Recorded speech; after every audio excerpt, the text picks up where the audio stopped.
Students good morning. और haloalkanes and haloarenes को continue करते हुए नेक्स्ट हम बात करेंगे nature of CX bond in haloalkanes और हेलो अरीन्स। दोनों के अंदर नेचर कैसा रहता है, CX बॉन्ड किस तरह का है। मान लो आपसे पूछें कि जो हेलो अल्केन्स हैं उसमें आपको RX का नेचर बताना है, RX बॉन्ड का नेचर बताना है, नेचर ऑफ CX बॉन्ड, तो फिर किस तरह से आप इसको डील करेंगे इन हेलो अल्केन्स। तो बिल्कुल सिंपल सा आपको यहाँ पे एक्सप्लेनेशन देना है इसका। तो आप बताएंगे कि due to the electronegative difference, हाँ जी, यहाँ पर अपने पास एक कार्बन है और हेलोजन, दोनों के अंदर आपको अच्छे से पता है कि इलेक्ट्रोनेगेटिविटी डिफरेंस होता है। जहाँ इलेक्ट्रोनेगेटिव डिफरेंस है वो किस तरह का बॉन्ड होता है, पोलर या नॉन पोलर, पोलर बॉन्ड होता है। तो बस वही करना आपको इसके अंदर कि CX बॉन्ड जो है this is a polar bond, ये पोलर बॉन्ड है क्योंकि इलेक्ट्रोनेगेटिव डिफरेंस है, due to electronegativity difference, electronegativity के अंदर डिफरेंस है। और आप अच्छे से जानते हैं जब डिफरेंस हो तो हम क्या दिखाते हैं, जो ज़्यादा इलेक्ट्रोनेगेटिव होता है उसके ऊपर स्लाइटली नेगेटिव और जो कम होता है उस पर स्लाइटली पॉजिटिव दिखाते हैं। That's why we can call it polar bond. Polar bond की यही निशानी थी कि इलेक्ट्रोनेगेटिविटी का डिफरेंस होना चाहिए। इलेक्ट्रोनेगेटिव डिफरेंस का मतलब क्या है कि delta EN should not be equal to 0, कोई ना कोई डिफरेंस होगा। और ऐसा है तो हम इस बॉन्ड को बोल देंगे कि पोलर बॉन्ड है। और अगर इलेक्ट्रोनेगेटिव डिफरेंस नहीं है, 0 होता, तो वो नॉन पोलर बॉन्ड होता है। तो CX bond is quite polar due to the electronegativity difference. और अगर पोलैरिटी की अगर बात करें तो on the basis of polarity और इलेक्ट्रोनेगेटिविटी आपको एक ऑर्डर में दे रहा हूँ, इसमें से आप बताओगे the order of polarity of the bond.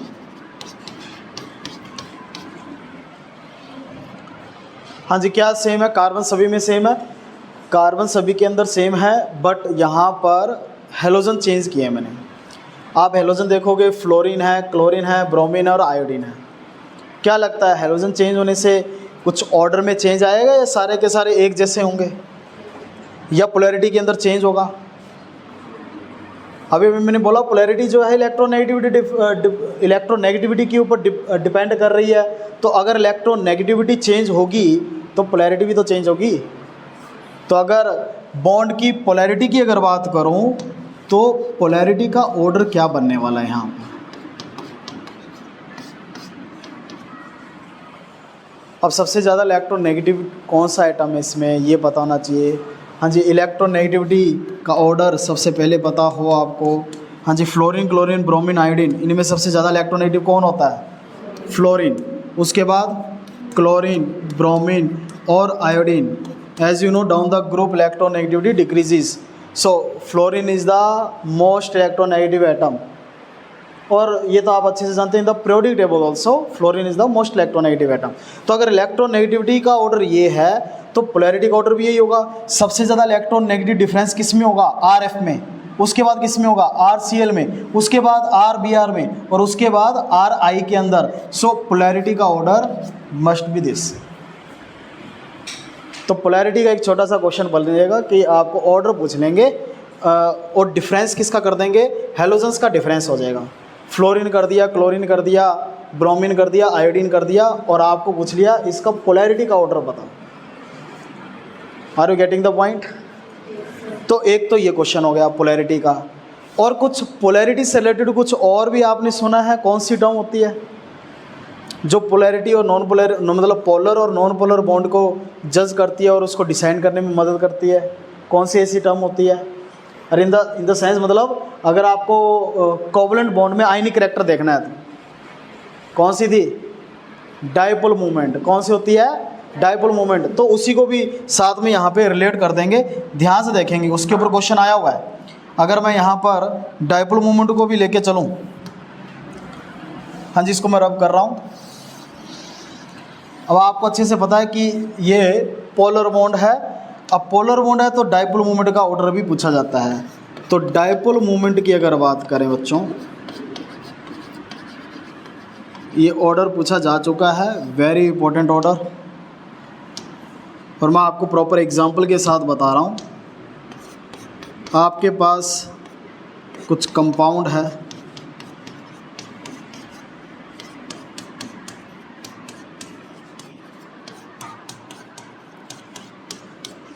And you have to tell the order of dipole moment. हाँ जी, आपको डाइपोल मोमेंट का ऑर्डर बताना है।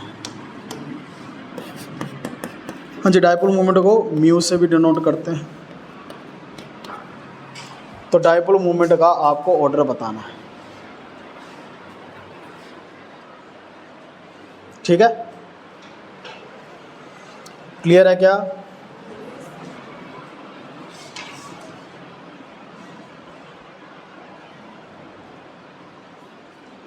क्या होगा बताओ? सबसे ज़्यादा डाइपोल मोमेंट किसकी होगी?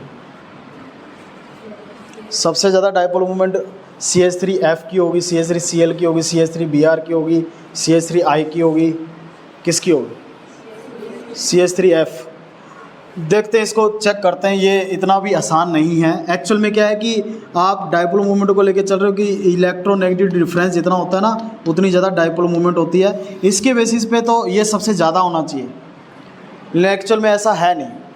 अगर आपको पता हो डाइपोल मोमेंट का फॉर्मूला क्या था, थोड़ा सा फॉर्मुलेट करने की कोशिश करते हैं। Q इंटू डी, अगर याद हो, चार्ज इंटू डिस्टेंस था। है ध्यान में आपको? ये डाइपोल मोमेंट का फॉर्मूला था चार्ज इंटू डिस्टेंस। चार्ज मतलब पॉजिटिव नेगेटिव चार्ज। चार्ज जो है इलेक्ट्रोनेगेटिव वो डिपेंड करता है। तो अगर मैं चार्ज की बात करूं, मान लो मैं इसको नाम देता हूं, सुनो, इसको कंपाउंड 1 दे दिया मैंने, 2 दे दिया, 3 दे दिया और 4 दे दिया।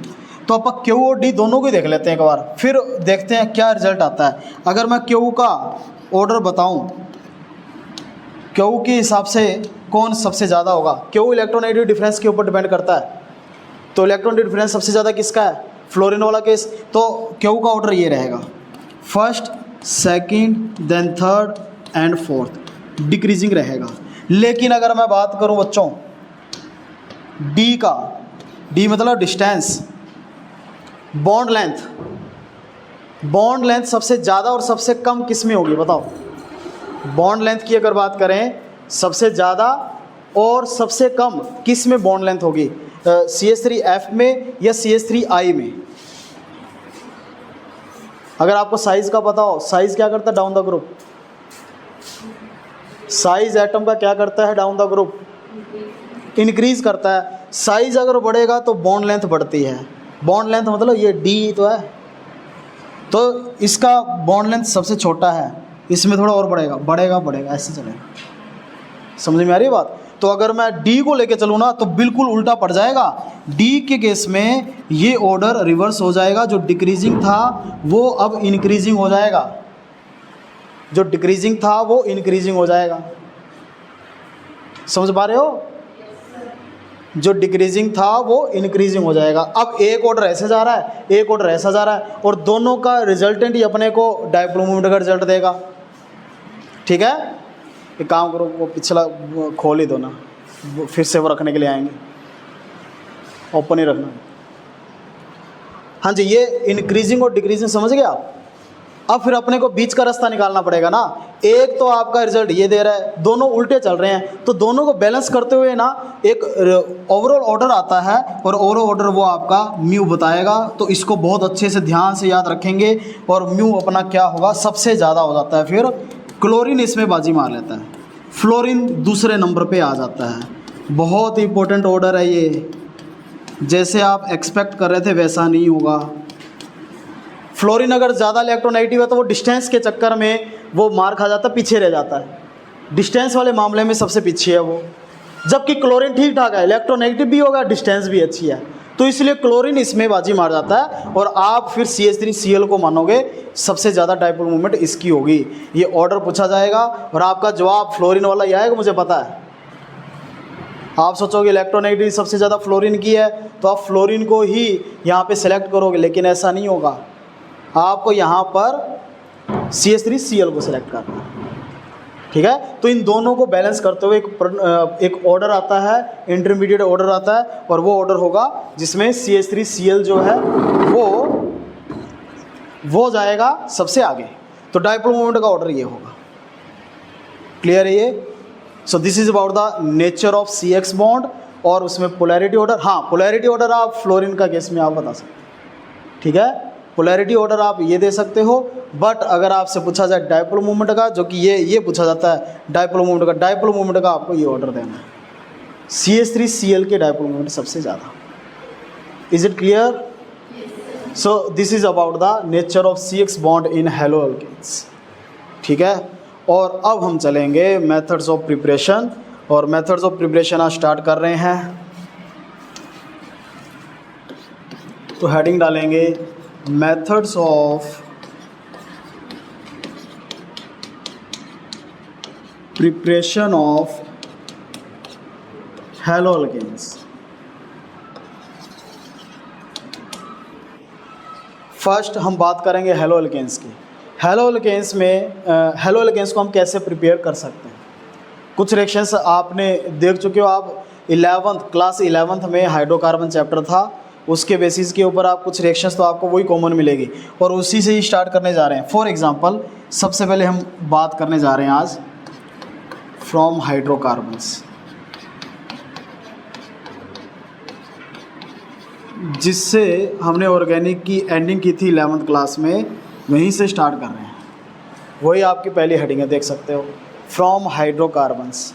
हाइड्रोकार्बन्स में अल्केन भी होते हैं, एल्कीन भी होते हैं, अल्काइन भी होते हैं और एरीन्स भी होते हैं। हम किसकी बात कर रहे हैं? हम 1 बाय 1 बात करेंगे। हम सबसे पहले बात करेंगे from alkenes, means from unsaturated hydrocarbon. Now we are proceeding towards the reactions, organic reactions की तरफ बढ़ रहे हैं।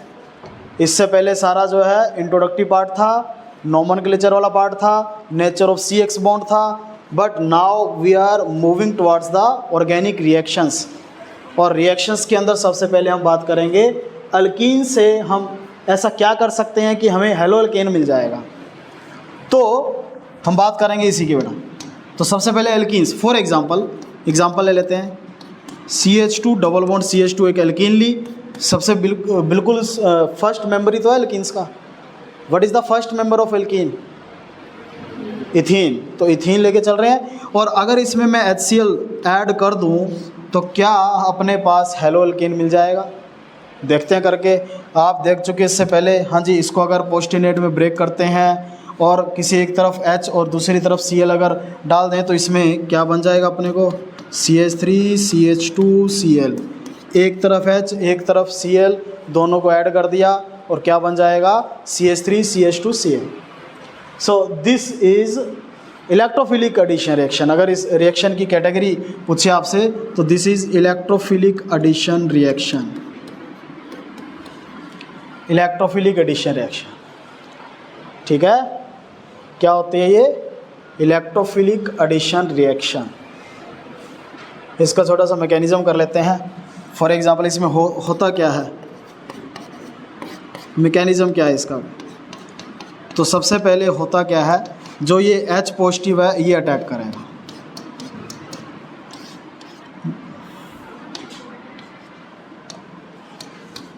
हाँ जी, ये जो पाई बॉन्ड है ये एब्स्ट्रैक्ट कर लेंगे H पॉजिटिव को और इसको बोलते हैं प्रोटोनेशन। इस पहले स्टेप को हम प्रोटोनेशन भी बोल देते हैं। यानी सबसे पहले एल्कीन की प्रोटोनेशन होगी बच्चों, और प्रोटोनेशन होने के बाद अपने पास क्या बनेगा? जब इसके ऊपर अटैक हो जाएगा तो किसी भी एक कार्बन के पास ये H पॉजिटिव को डाल देंगे और दूसरे के ऊपर कमी रह जाएगी। कमी का मतलब उसके ऊपर क्या आ जाएगा? पॉजिटिव चार्ज आएगा, और इसको हम क्या बोलते हैं? कार्बोकटायन। This is carbocation.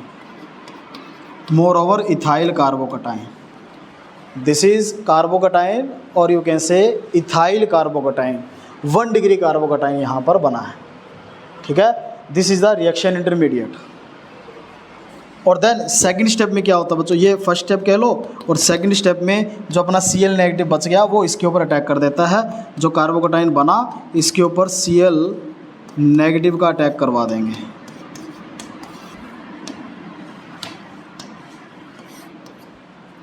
और finally we will get the required product CH3 CH2 Cl।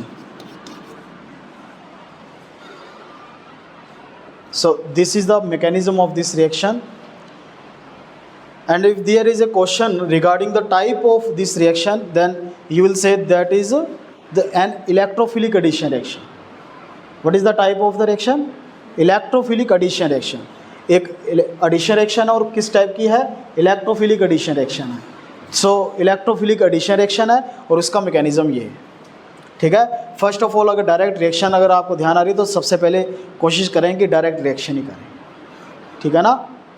Is it clear? तो ये आपका, और रिएक्शन इंटरमीडिएट भी 1 मार्क में क्वेश्चन पूछ लिया, what is the reaction intermediate in the electrophilic addition reactions of alkene, तो आप क्या बताओगे? That is carbocation. Carbocation will be the intermediate. Clear है सबको? चलिए आगे बढ़ते हैं, नेक्स्ट एग्जाम्पल लेते हैं।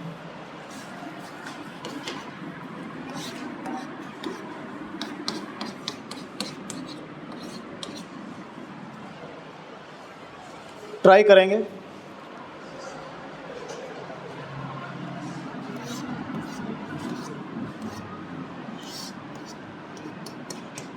जल्दी से ट्राई करेंगे, उसके बाद मैं बता रहा हूँ इसका आंसर क्या आएगा।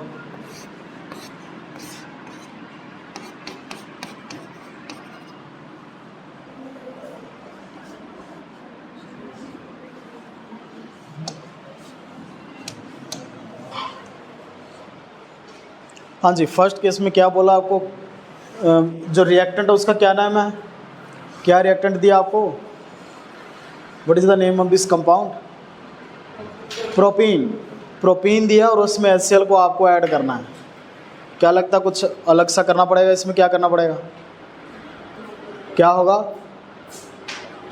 हाँ जी, इससे पहले जो हमने एग्जांपल ली थी, ये वाली एग्जांपल ली थी, इस एल्कीन को सिमेट्रिकल एल्कीन बोलते हैं या अनसिमेट्रिकल? नेम सुने ये आपने? हाँ जी, ये सिमेट्रिकल एल्कीन है या अनसिमेट्रिकल है? सिमेट्रिकल। हाँ जी, जिस कार्बन के आसपास सेम सिचुएशन है, सेम एनवायरनमेंट है, दिस इज सिमेट्रिकल एल्कीन। लेकिन इस बार जो मैंने आपको दी एग्जांपल, ये वाली सेकंड, इसमें क्या है? ये अनसिमेट्रिकल एल्कीन है। Do you know the meaning of symmetrical and unsymmetrical? हाँ, तो ये अनसिमेट्रिकल एल्कीन है, और अनसिमेट्रिकल एल्कीन के अंदर क्या लगता है? एक रूल लगता है। क्या रूल का नाम क्या है बताओ भी?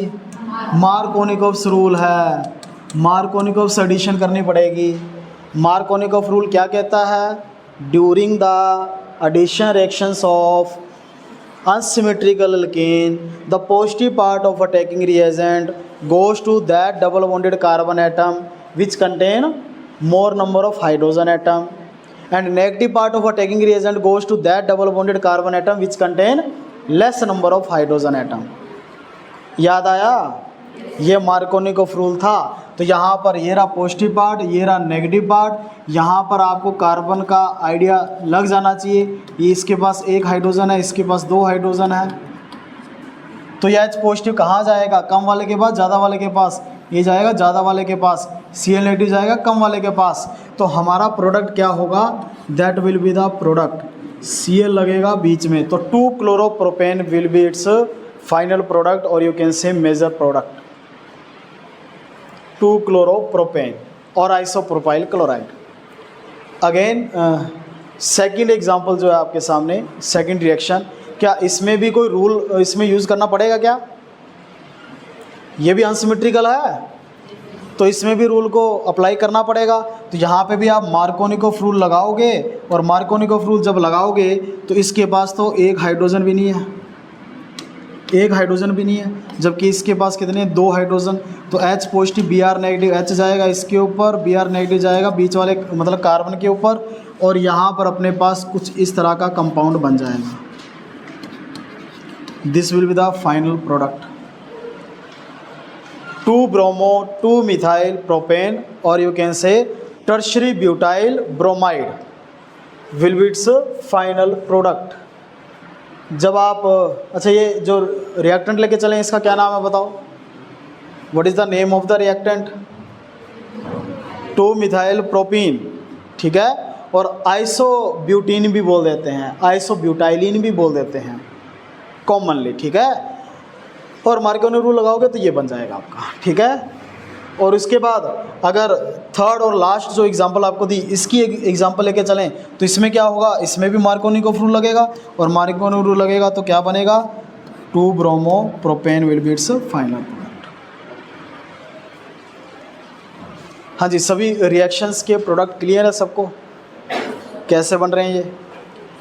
तो यहाँ पर ये मार्कोनिकोव रूल वाले एग्जांपल्स आ गए हैं, ठीक है। बट अगर इनका मैकेनिज़्म की बात करें, थोड़ा मैकेनिज़्म देख लेते हैं। मैकेनिज़्म आप जब इसकी बात करोगे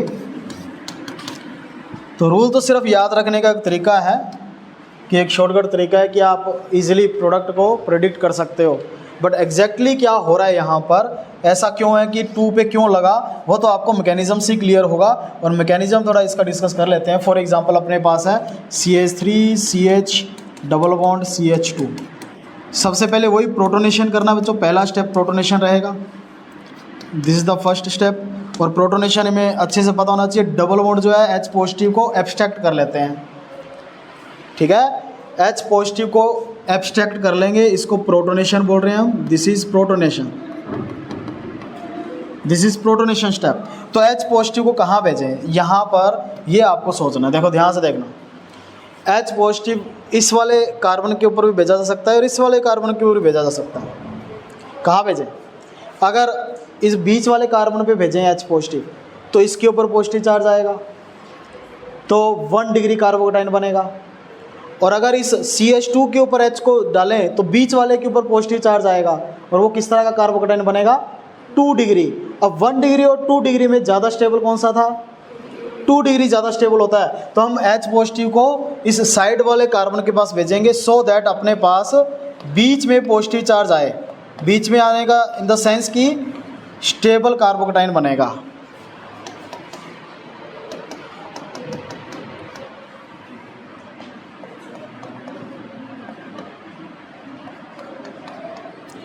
ये क्यों बनाया है, आपको इसका रीज़न थोड़ा सा बता दोगे। दिस इज़ सेकेंडरी कार्बोकेटाइन जो कि ज़्यादा स्टेबल होता है, इसलिए ये बनाया है, तो ये हम मेंशन भी कर रहे हैं। H पॉजिटिव को हमने CH2 के साथ क्यों जोड़ा, because it will form secondary carbocation which is more stable. Is it clear? तो ये सेकेंडरी कार्बोकेटाइन बन गया, स्टेबल है। अब कुछ नहीं करना, अब दूसरे स्टेप में वही आपको जो न्यूक्लियोफाइल है, जो Br नेगेटिव या Cl नेगेटिव है, उसका टैग करवा देना है।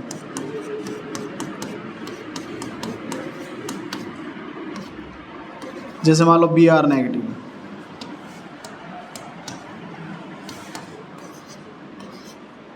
तो इसका टैग करवा दोगे, और जब इसका टैग करवाओगे तो क्या बन जाएगा अपने पास, 2 bromo propane will be the final product. तो एग्जैक्ट रीज़न तो ये है। मार्कोनी रूल तो जस्ट एक सिंप्लीफाई वर्जन में शॉर्टकट तरीके में याद रखने का एक तरीका है। एग्जैक्ट रीज़न जो अगर आपसे पूछें तो एग्जैक्ट रीज़न यहाँ पर ऐसे नहीं बता दोगे कि हमने जी मार्कोनी रूल लगाया है। Markovnikov rule is not the reason, reason is the stability of the carbocation formed during the reaction. Is it clear? And we will proceed from less stable to more stable direction. Clear है? तो इस तरीके से आपको चलना है, और यहाँ पर अपने पास फिर 2 ब्रोमो प्रोपेन बन जाएगा। सिमिलरली इसका भी है और इसका भी है। इसी तरह से मैकेनिज्म करना, बस एक का अच्छे से ध्यान रख लो, इतने में से काम चल जाएगा। और डायरेक्ट रिएक्शन अगर आपको आ रही है तो करने की ज़रूरत नहीं, वैसे ही आप बता दो। लेकिन थोड़े थोड़े अगर मैकेनिज्म करोगे तो अंडरस्टैंडिंग का सही रहेगा, अच्छे से कर पाओगे। क्लियर है सबको? चलिए आगे बढ़ते हैं। ऐसा कोई कंपाउंड आ जाए,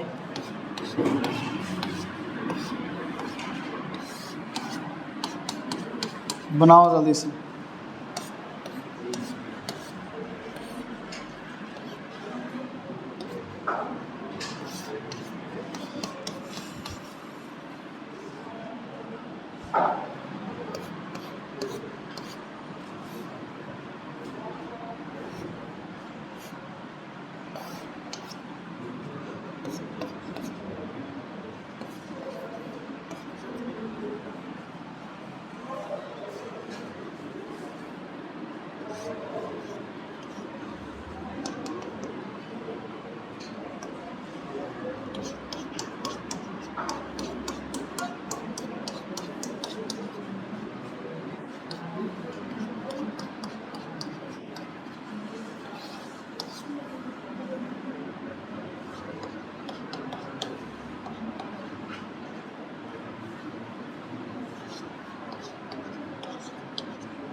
These are some more examples.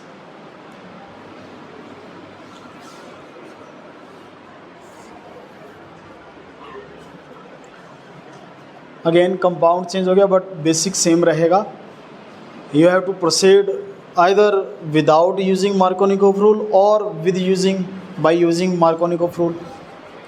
And there is an if there is unsymmetrical kin then use Markovnikov rule, otherwise direct ही हो जाएगा. जैसे फर्स्ट एग्जांपल है. हाँ जी, फर्स्ट रिएक्शन में क्या रूल लगाने की ज़रूरत है? फर्स्ट एग्जांपल देखो, क्या इसमें ये देखो, ये कार्बन इसके पास एक एच है, ये कार्बन इसके पास एक एच है. अपने को तो डबल बॉन्ड वाले को देखना ना सिर्फ. तो क्या इसमें ये सिमेट्रिकल और अनसिमेट्रिकल क्या लग रहा है आपको? दोनों के पास नंबर ऑफ हाइड्रोजन एटम अगर सेम हो तो क्या होता है? सिमेट्रिकल के अंदर. तो नॉर्मली सिमेट्रिकल ही है. तो इसके अंदर अगर आप HBr ऐड करेंगे तो HBr जब ऐड करेंगे तो विदाउट एनी रूल किधर मर्जी आप ऐड करो, इसका एक ही प्रोडक्ट बनेगा and that is ब्रोमोसाइक्लोपेंटेन. That is ब्रोमोसाइक्लोपेंटेन and that is the only and only one product. बस और कोई इसमें नहीं बनेगा. ठीक है, यानी कि रूल लगाने की इसमें ज़रूरत नहीं है. लेकिन अगर सेकंड वाले की देखें तो इसमें बताओ, क्या इसमें रूल की ज़रूरत पड़ेगी? Is there any need of rule? Yes definitely. ये अनसिमेट्रिकल है तो मार्कोनिकोव रूल इसमें लगाओगे. और कैसे लगेगा भैया? इसके पास हाइड्रोजन है, इस वाले कार्बन के पास हाइड्रोजन है नहीं, तो फिर पॉजिटिव वाला कहाँ जाएगा, नेगेटिव वाला कहाँ जाएगा, ये आपको अच्छे से पता होना चाहिए. पॉजिटिव वाला जाता है ज़्यादा वाले के पास, तो इसके पास जाएगा पॉजिटिव वाला और Cl नेगेटिव जाएगा इस कार्बन के पास. तो क्या इसका प्रोडक्ट कुछ इस तरह से बनेगा? ध्यान से देखेंगे.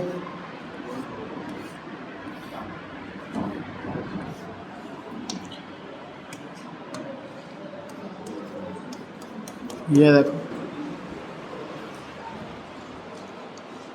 The final product of this compound is 1-chloro-1-methyl cyclopentane. ठीक है, bye using Markovnikov rule. Markovnikov rule अगर इस पर अप्लाई करते हो तो आप ये प्रोडक्ट बनाओगे. हाँ जी, क्लियर हुआ? हाँ जी, इधर फर्स्ट रो क्लियर हुआ कि नहीं हुआ? समझ आया कैसे प्रोडक्ट बना? और इसकी नेमिंग भी आनी चाहिए. नेमिंग तो बेस है, मैंने आपको बार बार बोला है. मैं नेम नहीं लिख रहा हूँ इसका मतलब ये नहीं कि आपको नहीं लिखना है. हर मेन रिएक्टेंट मेन प्रोडक्ट का नेम लिखने की आदत डाल लो, बिना इसके काम नहीं चलने वाला. आप फिर हाफ ही कर रहे हो, हाफ पोर्शन आप नहीं कर रहे. तो ध्यान रहे कि कभी मेरी वेट करते रहो, सर आप बोलोगे तभी लिखेंगे, ऐसा नहीं है. सिमिलरली इसमें भी देखो, क्या इसमें भी मार्कोनिकोव रूल लगाओगे? इसको भी कोनी मार दो. ठीक है, कैसे? इसमें भी आप देखोगे इधर एक हाइड्रोजन है, इसके पास नहीं है, तो पॉजिटिव वाला जाएगा ज़्यादा वाले के पास, नेगेटिव वाला कम वाले के पास जाएगा. तो इसमें जब आप अटैक करवाओगे तो इसी तरह से बनेगा. जस्ट फ़र्क किसका होगा? क्लोरीन की जगह यहाँ पे ब्रोमीन हो जाएगा, बस इतना है. इसमें 1-bromo-1-methyl cyclopentane बन जाएगा. यही फ़र्क होगा बस. 1-bromo-1-methyl cyclopentane. क्लियर है सबको? अब आते हैं ये जो लास्ट में आपको एक रिएक्शन दी है, इसका क्या सीन है? क्या लग रहा है इसमें? क्या कुछ देखने को मिल रहा है आपको? प्रोपीन है. ठीक है, नॉर्मल सा कंपाउंड है प्रोपीन. HBr भी अभी आपने देखा ही है, HBr का HBr है. लेकिन एरो पे कुछ दे रखा है. क्या एरो पे जो लिखा हुआ है उसको पहचान पा रहे हो? क्या है ये एरो पे जो लिखा हुआ है? ये क्या है? इसको बोलते हैं बेंजीन पेरोक्साइड है. ये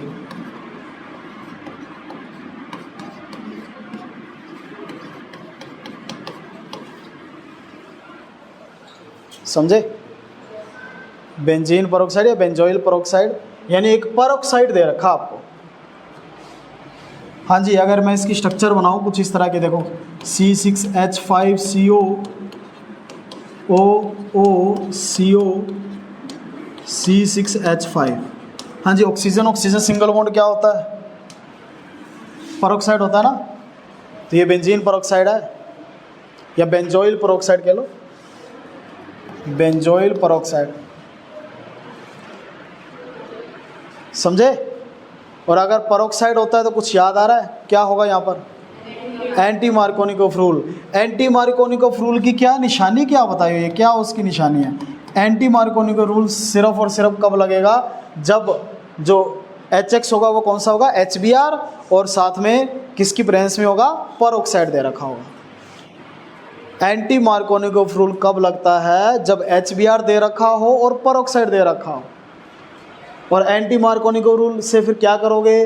अभी तक जो करते आ रहे हो मार्कोनिक से, उसका क्या हो जाएगा? रिवर्स हो जाएगा, ऑपोजिट हो जाएगा। तो इसमें जो फाइनल प्रोडक्ट बनेगा, and that product will be the CH3 CH2 CH2 Br। This is the final product. यानी कि इसमें 1 ब्रोमोप्रोपेन मेजर प्रोडक्ट होगा और वही फाइनल प्रोडक्ट होगा। इसमें मार्कोनिकोव रूल मत लगा देना। ये आपका 1 ब्रोमोप्रोपेन बनेगा एज ए मेजर प्रोडक्ट, ठीक है। और दूसरा यहाँ पे जो एंटी मार्कोनिकोव रूल आया है, एंटी मार्कोनिकोव रूल जिसको पेरोक्साइड इफेक्ट भी बोलते हैं और ख्राश इफेक्ट भी बोला था, तो ये इसी के नेम है। तो ये जो एंटी मार्कोनिकोव रूल है इसकी क्या कंडीशन है? What is the condition of this rule? Condition इसकी 100% आपको पता हो, एंड कंडीशन इज़ HBr हो और साथ में क्या हो? पेरोक्साइड दे रखा हो। अगर ऐसा है तो आप एंटी मार्कोनिकोव रूल लगाओगे। अगर इन दोनों में से कोई भी एक सिचुएशन नहीं है तो वहाँ पर मार्कोनिकोव रूल लग जाएगा, फिर आप एंटी मार्कोनिकोव रूल नहीं लगाओगे। Is it clear to everyone? तो ये कंडीशन कब मार्कोनिकोव लगाना है, कब एंटी मार्कोनिकोव लगाना है, ये आपको बहुत अच्छे से क्लियर होनी चाहिए। आई होप समझ में आ रहा होगा आपको। एक मैं आपको इसकी प्रैक्टिस के लिए क्वेश्चन दे रहा हूँ, आपको इसके आंसर्स करके लाने हैं, करके और मुझे ना कमेंट सेक्शन में राइट करके दोगे इसके अंदर क्या प्रोडक्ट बनने वाले हैं। एक मैंने एल्कीन दी, सीक्वेंस में जितने भी रिएक्शंस के प्रोडक्ट हैं सीक्वेंस में आप राइट करके लिखोगे, ठीक है ना।